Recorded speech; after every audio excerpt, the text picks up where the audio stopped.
नमस्कार. पी-एम किसान योजनामध्ये आपण आजच्या व्हिडिओमध्ये बघणार आहोत, की पी-एम किसान योजनेचा पुढील येणारा जो काही 23वा हप्ता आहे, तो आता शेतकऱ्यांच्या खात्यांमध्ये जमा होणार आहे. कारण की या संदर्भातली जी तारीख आहे ती फिक्स करण्यात आलेली आहे.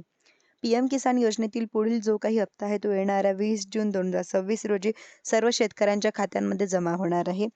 व मागचा हप्ता जर तुम्हाला आला नसेल, तर तो सुद्धा हप्ता आता येणार आहे.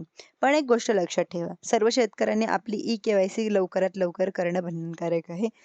आणि आतापर्यंत जर तुम्ही पी-एम किसान योजनेची के-वाय-सी केली नसेल, तर लवकरात लवकर के-वाय-सी करून घ्या.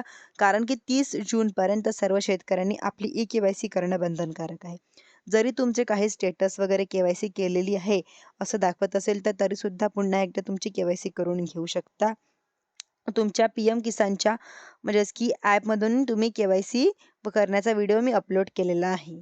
तुम्ही तिथून बघू शकता. व अशाच नवीन-नवीन अपडेटसाठी तुम्ही माझ्या चॅनलला सबस्क्राईब करायला विसरू नका. आणि मोबाईलमधून के-वाय-सी करून जर तुम्ही के-वाय-सी तुम्हाला करता येत नसेल, तुम्ही शेजारील तुमच्या सी-एस-सी सेंटरवरती जाऊन सुद्धा तुम्ही करू शकता. म्हणजेच की आपले सरकार सेवा केंद्रावरती तुम्ही जाऊन करू शकता. धन्यवाद.